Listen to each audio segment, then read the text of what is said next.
নমস্কার, আপনারা দেখছেন নিউজ আরসিবিএস। আপনাদের সঙ্গে আমি পায়েল। বিস্তারিত খবরে যাব তার আগে দেখে নেব আজকের হেডলাইন্স। গৃহবধূর অস্বাভাবিক মৃত্যু ঘিরে চাঞ্চল্য, মৃত্যুর কারণ খতিয়ে দেখছে পুলিশ। বিদ্যুৎপৃষ্ট হয়ে মৃত্যু কিশোরে, শোকের ছায়া এলাকা জুড়ে।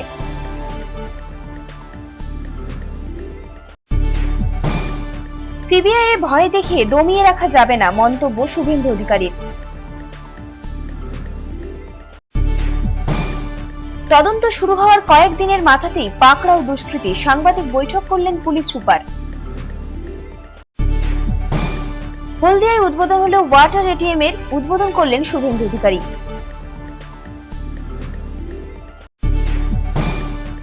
জেলা জুড়ে উদযাপিত হচ্ছে অক্ষয় তৃতীয়া, গণেশ পুজোয় মেতে উঠলেন এলাকাবাসী। পথ দুর্ঘটনায় মৃত এক, আহত এক, ঘাতক গাড়িটিকে আটক করেছে পুলিশ। ফের চিকিৎসার গাফিলতির অভিযোগ, প্রসূতি মৃত্যু ঘিরে চাঞ্চল্য।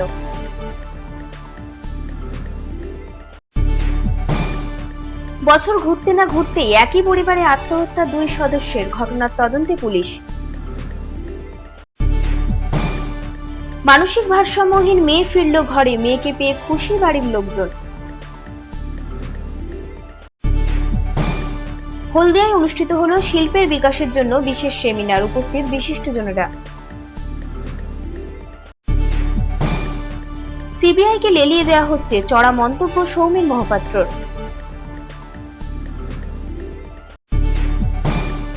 অনুষ্ঠিত হলো পথ দুর্ঘটনা সম্বন্ধে সচেতনতা শিবির, উপস্থিত ডিএসপি ট্রাফিক পুলিশ।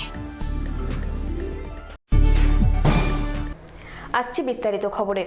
গৃহবধূর অস্বাভাবিক মৃত্যুর ঘটনায় চাঞ্চল্য ছড়ালো রামনগরে। নিজের বাড়ি থেকেই ঝুলন্ত মৃতদেহ উদ্ধার করল পুলিশ। মৃত্যুর কারণ খতিয়ে দেখছে পুলিশ। মৃতার স্বামী এবং শ্বশুরকে আটক করেছে পুলিশ। গৃহবধূর অস্বাভাবিক মৃত্যুর ঘটনায় চাঞ্চল্য ছড়ালো রামনগরে। জানা গিয়েছে মৃতের নাম চন্দনা সি। ওই গৃহবধূর বাপের বাড়ি ওড়িশাতে। স্থানীয় সূত্রে জানা গিয়েছে শুক্রবার রাতে রামনগরের হাদিয়া গ্রামে নিজের বাড়ি থেকেই ঝুলন্ত মৃতদেহ উদ্ধার হয়। পরে পুলিশ এসে দেহটি উদ্ধার করে।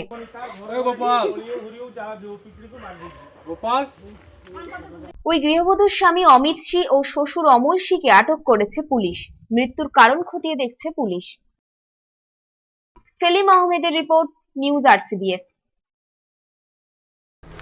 বিদ্যুতের তার দাঁতে কাটতে গিয়ে মৃত্যু হলো এক দশম শ্রেণীর ছাত্রের।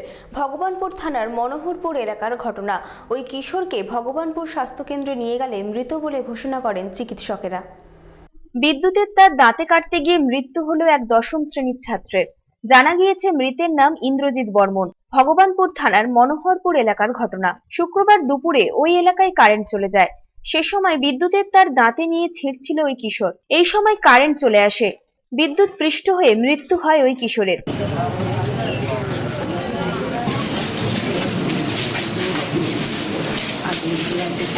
তাকে ভগবানপুর স্বাস্থ্য কেন্দ্রে নিয়ে গেলে মৃত বলে ঘোষণা করেন চিকিৎসকেরা। আমার বাড়ির কাছের ছেলে, আমার সম্পর্কে ভাইপো, মনোহরপুর বান্ধব হাই স্কুলের মাধ্যমিক পরীক্ষার্থী, এইবারে ক্লাস 10-এ পড়তিছে, বয়স 16 বছর, বাপ মার একমাত্র সন্তান। বাড়ির ইলেকট্রিক ফ্যানের কাজ করতে গিয়ে শক লেগে গিয়ে দেহত্যাগ করে। সমীর মাইতির রিপোর্ট, নিউজ আরসিবিএস। সিবিআই এর ভয় দেখিয়ে দমিয়ে রাখা যাবে না, বিজেপিকে আক্রমণ করে এই কথা বলেন রাজ্যের পরিবহন মন্ত্রী শুভেন্দু অধিকারী। নন্দীগ্রামের একটি বিশাল জনসভায় এসে এমনটাই জানালেন তিনি। সিবিআই এর ভয় দেখিয়ে দমিয়ে রাখা যাবে না, বিজেপিকে আক্রমণ করে একথা বললেন রাজ্যের পরিবহন মন্ত্রী তথা নন্দীগ্রামের বিধায়ক শুভেন্দু অধিকারী। নন্দীগ্রামের টেঙ্গুয়ায় বাজার সংলগ্ন মাঠে শুক্রবার নন্দীগ্রাম 1 নম্বর ব্লক মহিলা তৃণমূল কংগ্রেসের সভায় প্রধান বক্তা হিসেবে উপস্থিত ছিলেন তিনি। সেখানে বিজেপির কড়া ভাষায় সমালোচনা করেন শুভেন্দু বাবু।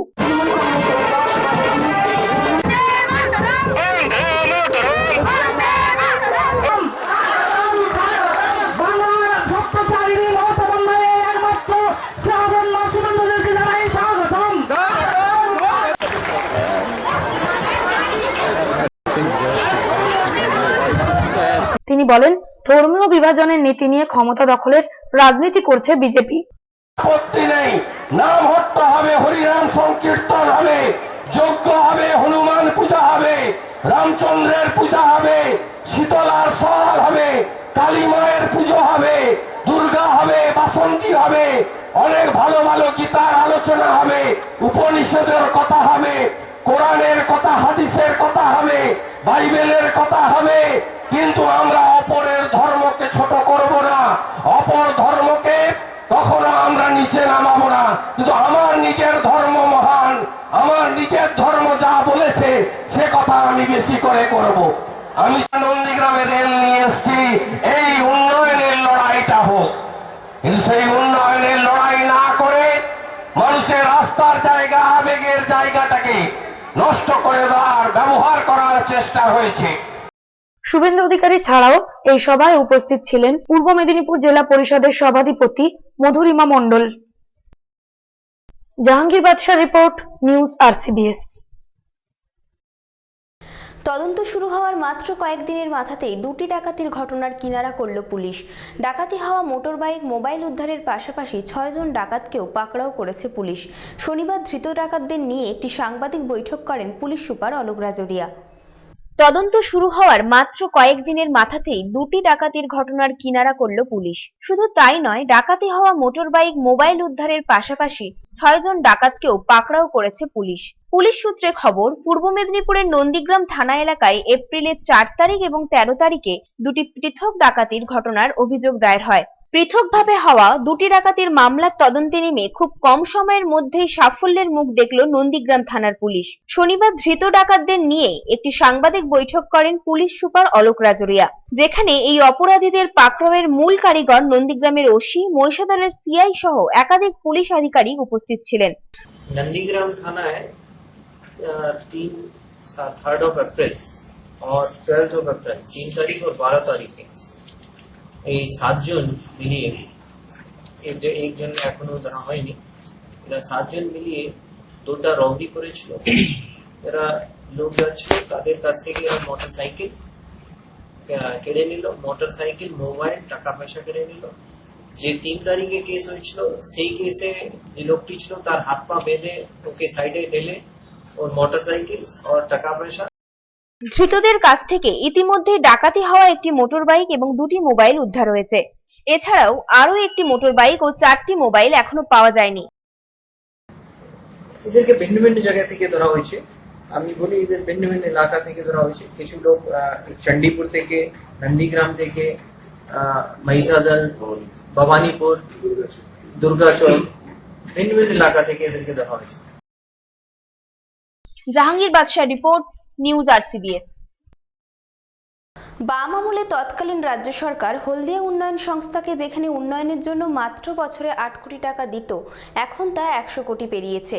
হলদিয়ার ওয়াটার ATM এর উদ্বোধন করতে এসে এমনটাই জানান রাজ্যের পরিবহন মন্ত্রী শুভেন্দু অধিকারী। বাম আমলে তৎকালীন রাজ্য সরকার হলদিয়া উন্নয়ন সংস্থাকে যেখানে উন্নয়নের জন্য মাত্র বছরে 8 কোটি টাকা দিত, এখন তা 100 কোটি পেরিয়েছে। হলদিয়া, মহিষাদল, তমলুক, নন্দীগ্রাম, পাঁশকুড়ার এমন কোনো জায়গা পাবেন না যেখানে HDA উন্নয়ন করেনি। শুক্রবার সন্ধ্যায় হলদিয়ার দুর্গাচকের ক্ষুদিরাম স্কোয়ারে ওয়াটার ATM এর উদ্বোধন করে একথা বলেন রাজ্যের পরিবহন মন্ত্রী শুভেন্দু অধিকারী। এদিন হলদিয়ায় লবণমুক্ত পানীয় জল সরবরাহের জন্য ওয়াটার ATM উদ্বোধন হয়। উদ্বোধক ওনাকে বরণ করে নিচ্ছেন শ্রী নসিব চক্রবর্তী মহোদয়। নিশিব চক্রবর্তী মন্ত্রী মহোদয়কে বরণ করে নিচ্ছেন ফুলের স্তবক দিয়ে। HDA ও হলদিয়া পৌরসভার উদ্যোগে হলদিয়ায় মোট 13টি ATM বসছে। এছাড়া HDA এর উদ্যোগে নন্দীগ্রাম সুপার স্পেশালিটি হাসপাতাল এবং তমলুক হাসপাতালে আরো 2টি ATM বসছে। হলদিয়ার ওয়াটার ATM গুলিতে সকাল 7টা থেকে 11টা, 11টা থেকে বিকেল 4টে এবং সন্ধ্যে 7টা থেকে রাত 12টা পর্যন্ত 3টি ভিন্ন সময়ে জল পাওয়া যাবে। 1 টাকায় 1 লিটার জল মিলবে ATM থেকে। এছাড়াও 5 লিটার, 10 ও 20 লিটারের জলের জারও মিলবে। দপ্তরের মাধ্যমে এখানে যে বেকার যুবকরা বা এখানে ইঞ্জিনিয়ারিং কলেজ, পলিটেকনিকে যে সমস্ত ছাত্রছাত্রীরা পড়াশোনা, কাউন্সিলিং এর জন্য যাতায়াত করেন, স্বল্প মূল্যে থাকার জন্য যুবক যুবতীদের জন্য আমরা যুব আবাস একটি তৈরি করার আমরা পরিকল্পনা অনুমোদন করিয়েছি এবং রাজ্য সরকারের যুব কল্যাণ দপ্তর 1.5 কোটি টাকা হলদিয়া উন্নয়ন পর্ষদে দেওয়ার জন্য প্রাথমিকভাবে সিদ্ধান্ত নিয়েছে। এবং আমরা 1 টাকাতে আমরা 1 একর জায়গা দিয়েছি যুব কল্যাণ দপ্তরকে। এখানে একটি যুব আবাস তৈরি হবে অল্প পয়সায় আমাদের বাইরের লোকেদের এখানে রাত্রিকালীন থাকার জন্য। এইভাবে নানা উন্নয়নমূলক পরিকল্পনা আমাদের আছে এবং এই পরিকল্পনা আমরা এগিয়ে নিয়ে যেতে চাই এবং আজকে তার একটি উদ্যোগ। এদিন অনুষ্ঠানে উপস্থিত ছিলেন সাংসদ সদস্য দিব্যেন্দু অধিকারী, জেলা সভাধিপতি মধুরিমা মণ্ডল, এইচডি এর সিইও উজ্জ্বল কুমার সেনগুপ্ত, মহকুমা শাসক পূর্ণেন্দু শেখর নস্কর এবং পৌরসভার চেয়ারম্যান দেবপ্রসাদ মণ্ডল সহ বিশিষ্টরা। মাননীয় পরিবহন মন্ত্রী এবং হলদিয়া ডেভেলপমেন্ট অথরিটির চেয়ারম্যান উনি পৌঁছে গেছেন, তাই আমাদের সংক্ষিপ্ত বক্তব্য রাখছেন আমাদের চিফ এক্সিকিউটিভ অফিসার শ্রী উজ্জ্বল সেনগুপ্ত, হলদিয়া ডেভেলপমেন্ট অথরিটির, তিনি বক্তব্য রাখছেন। ও আমাদের রঞ্জন মাইতির রিপোর্ট, নিউজ RCBS। জেলা জুড়ে পালিত হচ্ছে অক্ষয় তৃতীয়ার পুজো। সিদ্ধিদাতা গণেশ পুজোয় মেতে উঠল পূর্ব মেদিনীপুরের তমলুকের নিমতলার বাসিন্দারা। এটি তাদের প্রথম বর্ষের পুজো। অক্ষয় তৃতীয়ার পুণ্য লগ্নে জেলা জুড়ে পালিত হচ্ছে সিদ্ধিদাতা গণেশ পুজো। পূর্ব মেদিনীপুরের তমলুকের নিমতলাতে গণেশ পুজোয় মেতে উঠল স্থানীয় বাসিন্দারা। উদ্যোগে ছিল গঙ্গাখালী নিমতলা বাজার কমিটি। এটি তাদের প্রথম বর্ষের পুজো।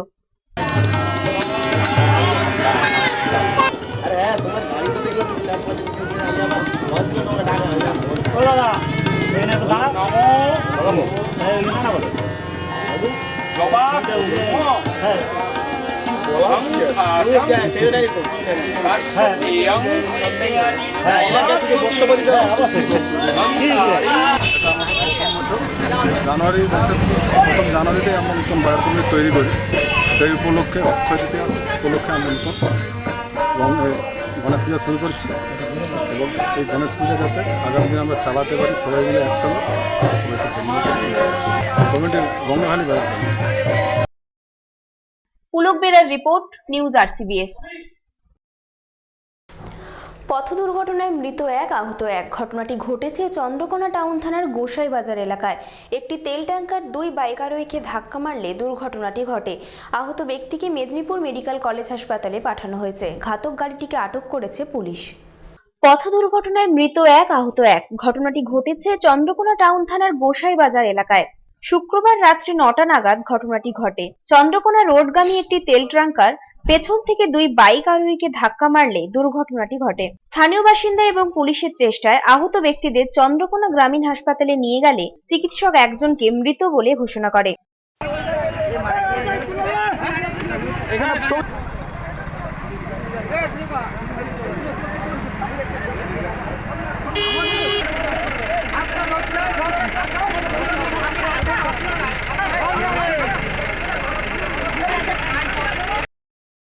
মৃত ব্যক্তির নাম লালমোহন সামন্ত, বয়স আনুমানিক 49। গুরুতর আহত অবস্থায় অপর ব্যক্তিকে মেদিনীপুর মেডিকেল কলেজ হাসপাতালে পাঠানো হয়েছে।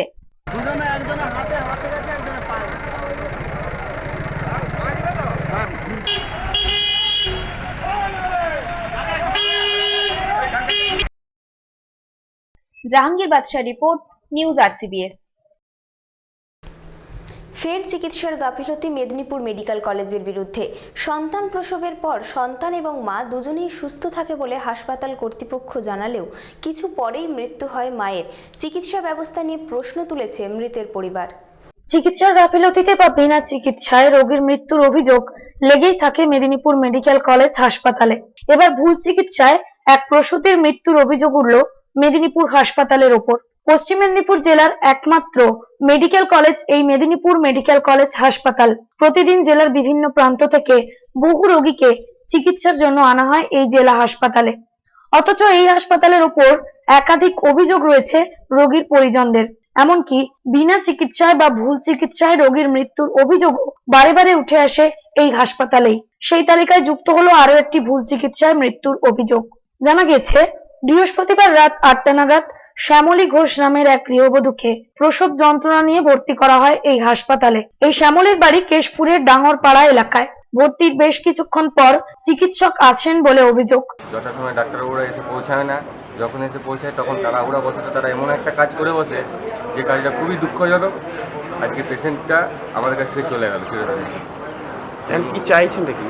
আমরা চাইছি যে আগামী দিনে যেন আরও কারোর সঙ্গে এই জিনিস না হয়, আমরা একটা সুবিচারের আশা করি। অবশ্যই গাফিলতি, কেন হসপিটালে মানুষ একটা সুস্থ চিকিৎসা পদ্ধতি পাওয়ার আশায় আসে, কিন্তু সেটা যদি সময় মতো না হয় তাহলে সেটা কিছু বলার থাকে না। জুনিয়র স্টাফেদের হাতে এগুলোকে ছেড়ে দেওয়া হয়, প্রপার যারা কাজগুলো করতে পারবে সেই সমস্ত ডাক্তারগুলো যথাসময় আসে না। আজকে না আসার জন্য আজকে এই দুর্নীতিটা ঘটে যায়। এরপর রাতে প্রসব প্রক্রিয়া হওয়ার পর হাসপাতালের তরফে জানানো হয় মা ও সন্তান দুজনেই সুস্থ। জানা গেছে এরপর শুক্রবার ভোর রাতে ওই মহিলার রক্তক্ষরণ শুরু হয়, কিছুক্ষণ পরেই তিনি মারা যান। এতেই চিকিৎসা ব্যবস্থা নিয়ে উঠছে প্রশ্ন। কালকে হঠাৎ তার পেন হয়, লেবার পেন, সেই মুহূর্তে তাকে হসপিটালে নিয়ে আসা হয় গাড়ির মাধ্যমে। প্রথমে আমরা কেশপুরে ঢুকি, তো কেশপুরে সেখান থেকে বলে দিচ্ছে যে আমাদের এখানে সেরকম সরঞ্জাম নেই, আপনারা মেদিনীপুর সদর হসপিটালে নিয়ে যান। তো আমরা তুরাল তখন ওখান থেকে নিয়ে এসে এখানে অ্যাডমিশন করি। অ্যাডমিশন করার পরে আমাদের পেশেন্ট ভালো ছিল, হালকা হালকা পেন উঠেছিল। তারপরে জানি না ভেতরে ঢুকিয়ে নিয়েছে, তারপর আমাদেরকে ভেতরে আর ঢুকতে দেয়নি লেবার রুমে, সেখানেই আমার বোন থাকেন।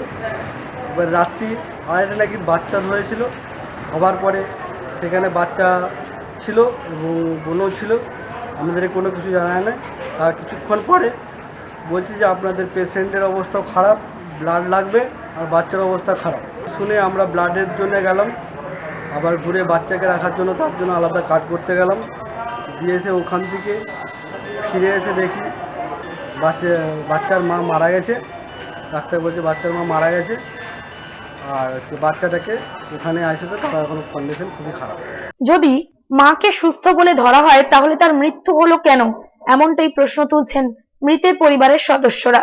আমরা ওদেরকে বলেছিল ভালো আছে মোটামুটি, যখন প্রসব করি নর্মালে বাচ্চা হয়েছে, ছেলে হয়েছে, এটাও বলেছিল যে ছেলে হয়েছে। এবং ওখানে যে সমস্ত আরও পেশেন্ট পার্টি ছিল তারাও জানে যে আমাদেরকে ভেতরে প্রবেশ করতে দিচ্ছে না।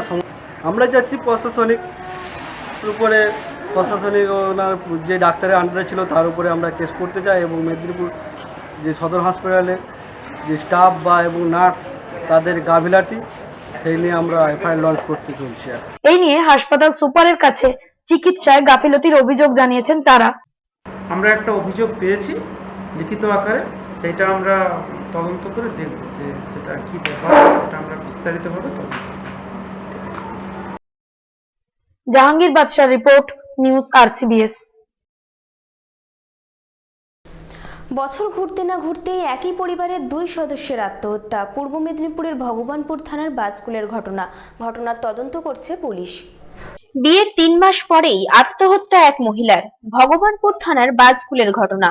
ওই পরিবারেরই 1 বছর আগে আত্মহত্যা করে মৃতার ননদ। কেন একই পরিবারের 2জন সদস্য বছর ঘুরতে না ঘুরতেই আত্মহত্যার পথ বেছে নিল, সেই নিয়ে কৌতূহল প্রকাশ করে পাড়ার বাসিন্দারা। কোন রকম মানসিক চাপ সহ্য করতে না পেরে মৃতার শাশুড়িও আত্মহত্যা করে বলে অনুমান প্রাথমিক তদন্তের পর।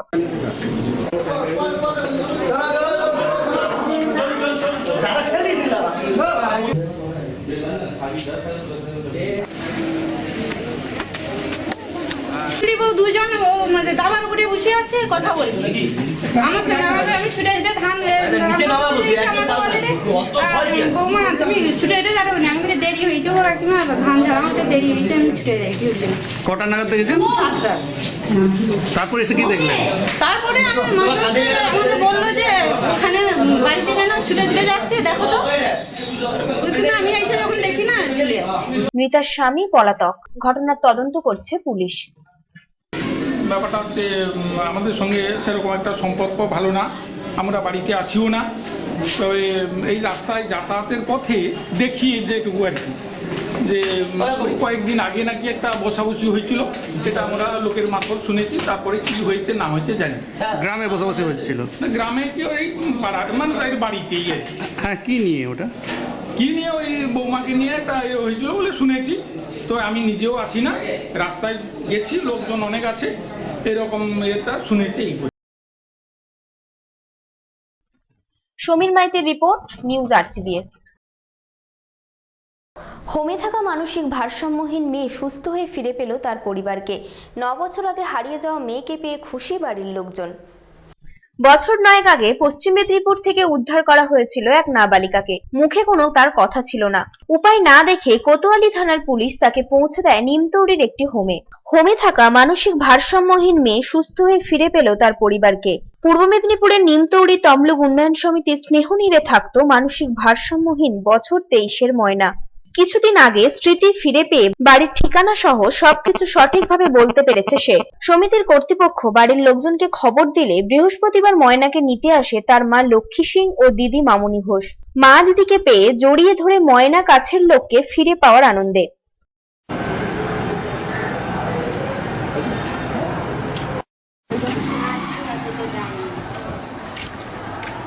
ময়নার আসল নাম মাতঙ্গিনী সিং, বাড়ি ময়না থানার হরিদাসপুরে। ময়নাকে যখন প্রথম আনা হয় তমলুকের হোমে, সে তখন নাম ও ঠিকানা কিছুই বলতে পারেনি। অনেকদিন পরে মায়ের কাছে ফিরতে পেরে খুশি বাদ মানেনি মাতঙ্গিনীর। কাগজপত্রের সই সাবুদের পালা শেষ করে মাকে জড়িয়ে হোমের দরজা পেরিয়েছে সে।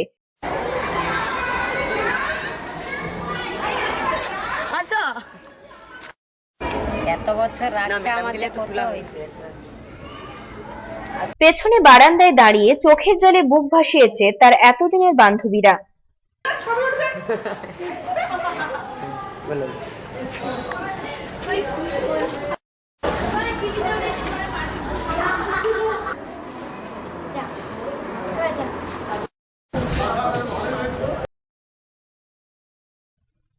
জাহাঙ্গীর বাদশাহ রিপোর্ট, নিউজ RCBS। শিল্প শহর হলদিয়ায় শিল্পের বিকাশের ক্ষেত্রে কি সমস্যা রয়েছে, অথবা আগামী দিনে শিল্পের বিকাশ ঘটতে পারে কিভাবে, সেই সব বিষয় নিয়ে হলদিয়ায় একটি বিশেষ সেমিনারের আয়োজন করা হয়। সেমিনারে উপস্থিত ছিলেন বিশিষ্টরা। শিল্প শহর হলদিয়ায় শিল্পের বিকাশের ক্ষেত্রে কি সমস্যা রয়েছে, আগামী দিনে শিল্পের বিকাশ ঘটতে পারে কিভাবে, সেই সব বিষয় নিয়ে শুক্রবার হলদিয়ার একটি হোটেলে বিশেষ সেমিনারের আয়োজন করা হয়। এদিন সেমিনারে উপস্থিত ছিলেন তমলুক লোকসভার চেয়ারম্যান দিব্যেন্দু অধিকারী, জেলা শাসক ডক্টর রেশমি কামাল, পুলিশ সুপার অলোক রাজুরিয়া, হলদিয়া বন্দরের ডেপুটি চেয়ারম্যান জি সেন্টিভেল, সংস্থার সভাপতি হেমন্ত বাঙ্গুর সহ বিভিন্ন শিল্প সংস্থার প্রতিনিধিরা।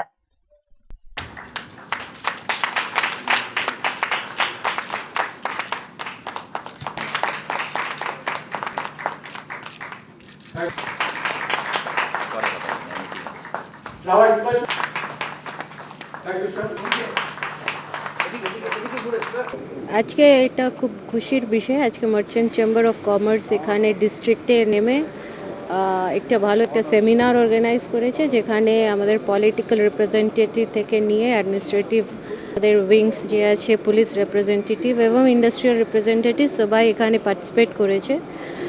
This is just to boost the development that is already taking place in Haldia. এখানে অনেক নতুন ইন্ডাস্ট্রিজ আসছেন এবং যে অলরেডি ইন্ডাস্ট্রিজ আছে তারা এক্সপ্যান্ড করছেন। ওদের কি ফ্যাসিলিটিস ওরা পাবে একটা SEZ হিসাবে, অথবা যে সিঙ্গল উইন্ডো সিস্টেম যে গভর্নমেন্ট করে দিয়েছে ও থেকে কি ফ্যাসিলিটিস পাবে, কি সাবসিডি পাবে এবং কি ট্যাক্স ওয়েভার এসব পাবে, এটা নিয়ে একটা আলোচনা সভা ছিল। অনেক ইন্ডাস্ট্রিজ পার্টিসিপেট করেছে আর আমরা স্টেট গভর্নমেন্ট থেকে অনুরোধ করেছি কি যাতে আর ইন্ডাস্ট্রিজ এখানে আসে, এখানে কি সুবিধা পাওয়া যাবে সেটা একটু জেনে বুঝে সবাই আসুক এবং আমাদের হলদিয়া যে ইন্ডাস্ট্রিয়াল রিজন যে অলরেডি গ্রো করছে ওটা গ্রোথকে আর এক্সপ্যান্ড করুক। এখানে ল্যান্ড অ্যাভেলেবল আছে, এখানে অনেক ইনফ্রাস্ট্রাকচার যেমন transport, roads, health facilities, telecommunications, power, এইসব যেহেতু আছে। হলদিয়া ডক কমপ্লেক্স একটা প্রক্সিমিটি একটা যে আমাদের খুব ভালো একটা ইনস্টিটিউশন আছে যার জন্য হলদিয়া ডেভেলপ করেছে, that is also working full time. So এটাই জাস্ট আমাদের অনুরোধ ছিল সব ইন্ডাস্ট্রিজকে নিয়ে যারা আছেন ওরা এক্সপ্যানশন করতে পারে এবং নতুন ইন্ডাস্ট্রিজকে ওরাই মোটিভেট করে, যেহেতু chamber of commerce gathered together and making efforts to make Shrimati Kanta Basu, তিনি হচ্ছেন চেয়ারপারসন। আমাদের রাজ্যের যে মাননীয় মুখ্যমন্ত্রী তার উদ্যোগে এই ধরনের শিল্প সম্মেলনের মাধ্যমে যে বার্তা তিনি মানুষের কাছে পৌঁছে দিচ্ছেন, শিল্পোদ্যোগীদের কাছে পৌঁছে দিচ্ছেন যে আমাদের সরকার বিনিয়োগ করার ক্ষেত্রে শিল্পপতিদের এখানে আসার জন্য তার আমরা সিঙ্গেল উইন্ডো সিস্টেম, যেটা আমরা বারবার উনি বলেছেন, এর আগেও বেঙ্গল গ্লোবাল সামিটে উনি বলেছেন, বা আমাদের সরকার যেটা ভাবছে, নিশ্চিতভাবে আগামী দিনে আমরা আশাবাদী এটা একটা যুগান্তকারী দিক সৃষ্টি হবে। আগামী দিনে নিশ্চয়ই একটা ভালো জায়গায় গিয়ে পৌঁছবো। হলদিয়ার পরিবেশ, বিশেষ করে আমরা যেটা বলি যে আমাদের সরকার আসার পরে হলদিয়াতে একদিনের জন্য কর্মদিবস নষ্ট হয়নি, শ্রম দিবস নষ্ট হয়নি। স্বাভাবিক কারণে মানুষ সেটা বুঝতে পারছেন, তাই জন্য মানুষকে এগিয়ে আসার জন্য এ ধরনের উদ্যোগ। রঞ্জন মাইতি ও জাহাঙ্গীর বাদশাহ রিপোর্ট, নিউজ RCBS। সিবিআইকে লেলিয়ে দেওয়া হচ্ছে, মন্তব্য জলসম্পদ উন্নয়ন মন্ত্রী সৌমেন মহাপাত্রর। তমলুকের ধারিন্দাতে একটি বেসরকারি ঔষধ ব্যবসায়ীর সভায় এসে এমনটাই মন্তব্য করেন তিনি। সিবিআইকে লেলিয়ে দেওয়া হচ্ছে, মন্তব্য জলসম্পদ উন্নয়ন মন্ত্রী সৌমেন মহাপাত্র। বেসরকারি একটি ওষুধ ব্যবসায়ীর একটি সভায় তিনি আসেন। সরকারের জলসম্পদ উন্নয়ন মন্ত্রী সম্মানীয় সৌমেন মহাপাত্র মহোদয়, কেন্দ্রীয় সরকারের বিরুদ্ধে কড়া মন্তব্য করেন তিনি। আজকে তারা একটা সিস্টেম চালু করছে, যার ফলে কেন্দ্র বঞ্চনা করছে রাজ্যে। এই বঞ্চনা প্রতিটি পদে তিনি পাচ্ছেন, আর তার জন্যই সংগ্রাম করছেন বলেই তো কি এই সংগ্রাম। সেই জন্য কি করে সিবিআই কে পেছনে লাগিয়ে দেবো, এই চেষ্টা এটা করতে চাইছেন। আপনিও দেখবেন, আপনি ইনকাম ট্যাক্সের ওই যা সিস্টেম হচ্ছে, আপনার ওষুধের যথাযথ সব দিচ্ছেন, দেওয়ার পর আপনার একটা হিউজ অ্যামাউন্ট বাকি পড়ে গেছে। এটাই করতে পারেন। সভাটি অনুষ্ঠিত হয় তমলুকের ধারিন্দায়।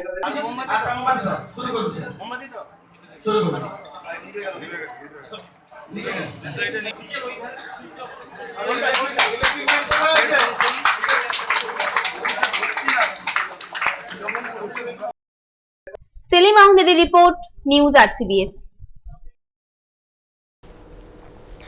বৃহস্পতিবার ডিমারি স্কুলে অনুষ্ঠিত হলো ট্রাফিকের বিভিন্ন আইন এবং পথ চলার বিভিন্ন নিয়ম নিয়ে সচেতনতা শিবির। শিবিরে উপস্থিত ছিলেন পূর্ব মেদিনীপুরের DSP traffic police Swapan Kumar Ghosh. শিবিরে উপস্থিত ছাত্রছাত্রীর আগ্রহ ছিল চোখে পড়ার মতো।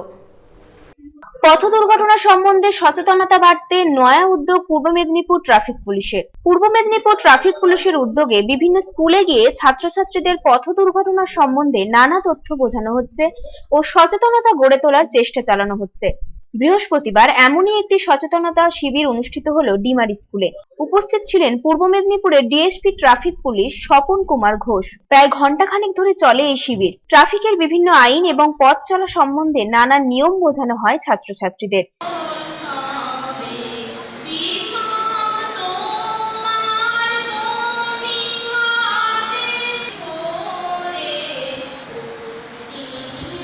এই শিবির নিয়ে ছাত্রছাত্রীদের উৎসাহ ছিল চোখে পড়ার মতো। পূর্ব মেদিনীপুর ট্রাফিক পুলিশের উদ্যোগে এই শিবিরটি অনুষ্ঠিত হলেও উপস্থিত ছিলেন তমলুক থানার ওসি স্বপন চাপড়ি।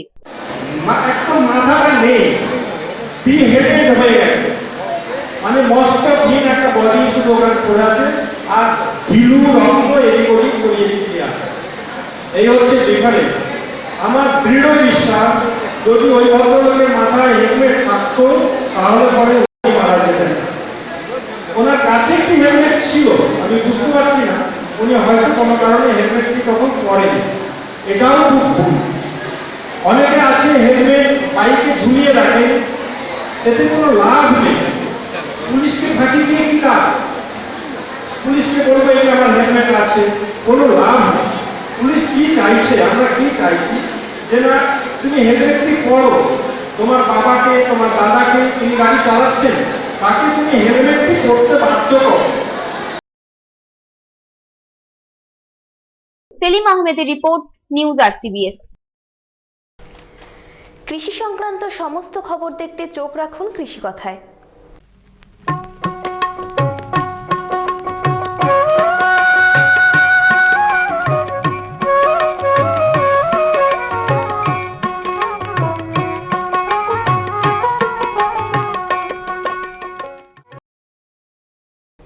প্রচণ্ড গরমে চাষের জন্য প্রয়োজনীয় জলের অভাব দেখা যায়। এক্ষেত্রে চাষের ক্ষেতে সাধারণত ড্রিপ ইরিগেশন পদ্ধতির ব্যবহার করা হয়, কিন্তু ইদানিং হাড়ি সেচ নামক একটি সেচ পদ্ধতির ব্যবহারে খুব কম খরচে গাছে জল দেওয়া হচ্ছে। প্রচন্ড গরমে জল অপ্রতুল। পানীয় জলের সাথে সাথে চাষের জন্য প্রয়োজনীয় জলেরও অভাব দেখা দেয়। এক্ষেত্রে চাষের ক্ষেতে সাধারণত বিন্দু সেচ বা ড্রিপ ইরিগেশন পদ্ধতির ব্যবহার করা হয়। এই পদ্ধতিতে পাইপ দিয়ে গাছের গোড়ায় জল দেওয়া হয়। এখানে একটা হাঁড়ি সেচের ব্যবস্থা করা আছে। এই কলসি সেচ বা হাঁড়ি সেচটা হচ্ছে এক ধরনের ড্রিপ ইরিগেশন। ড্রিপ ইরিগেশন অনেক ধরনের হয়, তার মধ্যে খুব লো কস্ট ড্রিপ ইরিগেশন এই কলসি সেচের মাধ্যমে করা যায়। কিন্তু ইদানিং হাঁড়ি সেচ নামে এক সেচ পদ্ধতি ব্যবহৃত হচ্ছে, যেখানে খুব কম খরচে ভালোভাবে গাছে জল দেওয়া হয়। এখানে যে আমবাগানটা দেখা যাচ্ছে, এই আমবাগানটা এখানকার পঞ্চায়েত থেকে মাতৃভূমি গ্রুপ ওরা করেছিল এনআরজিএসের মাধ্যমে, কিন্তু সেই বাগানটার ক্ষেত্রে এখানে রুখাশুখা মাটি, এই যে গ্রীষ্মকালীন যে ওয়েদার, এখানে খুব ড্রাই ওয়েদার, সুতরাং এখানে জলসেচের প্রচণ্ড অভাব। সুতরাং জলসেচের অভাবের জন্যই এই মাতৃভূমি গ্রুপ আমার কাছে অ্যাপ্রোচ করেছিল যে স্যার আমাদের বাগানটা যদি একটু সেচের ব্যবস্থা করতে পারে তাহলে আমরা বিশেষভাবে উপকৃত হয়। তা আমি দেখলাম এই যে বাগান, এই প্রায় 300 গাছ আছে। এই 300 গাছকে বাঁচাতে গেলে এখানে কোনো জলের সোর্স নেই, যে নর্মাল যে আমার ড্রিপ ইরিগেশন পাইপের মাধ্যমে করা হয় সেই ড্রিপ ইরিগেশন পাইপের মাধ্যমে করানোর মতো সেরকম কোনো উপায় নেই। সেই কারণে আমি ভাবলাম যে যদি লো কস্ট ড্রিপ ইরিগেশন কলসি সেচের মাধ্যমে করতে পারি, প্রত্যেকটা গাছের গোড়ায় যদি আমি একটা করে কলসি দিতে পারি এবং সেই কলসির নিচে যদি একটা করে ফুটো করে রাখতে পারি, সেই ফুটোর মাধ্যমে ফোঁটা করে জল পড়বে, যাতে প্রত্যেকটা গাছের গোড়াটা ময়েস্ট থাকে এবং গাছটা গ্রীষ্মকালে সুন্দরভাবে জলসেচের ব্যবস্থা করতে। এখানে হাঁড়িতে একটি ছোট্ট ফুটো করে জল ভর্তি করে গাছের গোড়ায় রাখা হয়। এর ফলে ধীরে ধীরে জল পায় সেই গাছ। আমরা এসেছি একটা সালানপুর ব্লকের আল্লাডি গ্রাম পঞ্চায়েতের রামচন্দ্রপুর গ্রামের এই যে অর্চারটা দেখতে পাচ্ছেন, এখানে বিভিন্ন আমের চারা লাগানো আছে। এই আমের চারাটা এখানে মাতৃভূমি একটা সেলফ হেল্প গ্রুপ আছে, ওরা এই আমের বাগানটা তৈরি করেছিল। কিন্তু ওদের জলসেচের ব্যাপারে বা আম গাছগুলিকে বাঁচিয়ে রাখার ক্ষেত্রে এই ভরা গ্রীষ্মতে খুবই একটা চিন্তাদায়ক ব্যাপার ছিল। সেই কারণে ওনারা আমার কাছে অ্যাপ্রোচ করেন যে স্যার যদি গাছগুলোকে বাঁচাতে পারেন কোনোরকমভাবে জলসেচের ব্যবস্থা করে, তাহলে আমরা বিশেষভাবে উপকৃত হবে। এই ভেবে আমি এই গাছগুলোকে বাঁচানো এসেছে। বিশেষ করে এখানে যেহেতু কোনো জলের সেরকম সোর্স নেই, শুধুমাত্র দুটো টিউবওয়েল করা আছে। এই টিউবওয়েল দেখে আমি যেহেতু জলের কোনো পাম্পেরও সোর্স নেই, সেই কারণে আমি এই হাঁড়ি সেচের ব্যবস্থা করি। এখানে এই হাঁড়িগুলোকে কোমরের কাছে বিশেষ পদ্ধতিতে তৈরি করানো হয়েছে, যেখানে ছোট্ট করে একটা করে নিচে ফুটো করানো আছে। এই পদ্ধতিতে খরচও অনেক কম। এই পদ্ধতি ব্যবহার করেই রুক্ষ অঞ্চলে যেখানে জলের সমস্যা রয়েছে সেখানেও বিভিন্ন ফল ও শস্য উৎপন্ন হচ্ছে। ওর নাম উজ্জ্বল কুমার মণ্ডল, আল্লাডি গ্রাম পঞ্চায়েত উপপ্রধান। এই যে প্রকল্পটা করা হয়েছে কতটা বাস্তবায়িত হয়েছে, কতটা লাভজনক কি মনে করছেন? দেখুন, আমাদের এটা পুরো রুক্ষ জমি, আমাদের পুরো জঙ্গলে ভর্তি ছিল আর কি। তখন আমরা যখন এনআরজিএসে প্রোগ্রাম করি, এখন এনআরজিএস থেকে যেটা বলছে আর কি যে একটা সম্পদ তৈরি করা, তো আমরা সম্পদ তৈরি করার লক্ষ্যে আমরা কী করলাম, এটাকে আমরা বিডিও সাহেবের কাছে প্রস্তাব দিলাম যে এখানে একটা বড় ভ্যাস ল্যান্ড আছে আমাদের খাস জমি, এটাতে যদি একটা ফলের বাগান তৈরি করা যায় তাহলে আমাদের এই এলাকার লোকও উপকৃত হবে এবং জায়গাটা যেটা জঙ্গল হয়ে আছে সেটা একটা কাজে লাগবে আর কি জমিটা। তো এটা আমরা বিডিও সাহেব তখন কী করলো, ওনারা হর্টিকালচার ডিপার্টমেন্টকে সাথে নিল। হর্টিকালচার ডিপার্টমেন্ট আমার পুরো এরিয়া যতটা দেখছেন ওটা বেড়াটায় হর্টিকালচার থেকে দেওয়া হয়েছে। আমরা কি করলাম, এনআরজিএস থেকে লেবার দিলাম এবং তার সাথে সাথে ল্যান্ড ডেভেলপমেন্ট করলাম। এবং আমার সামনেই ডিবিসি মাইথন আছে, ওনারা সিএসআর ফান্ড থেকে গাছ চারা দিয়েছে। তো এই 3 জায়গা থেকে নিয়ে আমরা এই বাগানটা তৈরি করেছি। বাগানের গাছগুলো যখনই গ্রীষ্মকাল এসছে তখন আমরা এডিও সাহেবের কাছে গেছিলাম যে আমরা এই দুটো টিউবওয়েল থেকে জল দিচ্ছি, একদিন পরেই শুকিয়ে যাচ্ছে, তো এটা যদি আমাদের কিছু ব্যবস্থা করা হয়। তো এডিও সাহেব আমাদের এসে দেখে হাঁড়ি সেচের ব্যবস্থাটা করেছে। প্রসূন ব্যানার্জির রিপোর্ট, নিউজ আরসিবিএস। নিউজের ঠিক পরেই দেখুন মিউজিক ক্যাফে অনুষ্ঠানের অডিশন।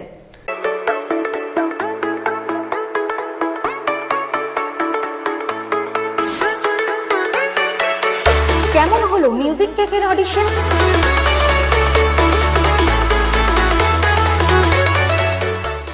জানতে গেলে দেখতেই হবে অডিশন স্পেশাল এপিসোড। 29 ও 30 এপ্রিল ঠিক রাত 8:45 দেখুন মিউজিক ক্যাফের অডিশন পর্ব। পুনঃপ্রচার দেখুন পরের দিন সকাল 8:45।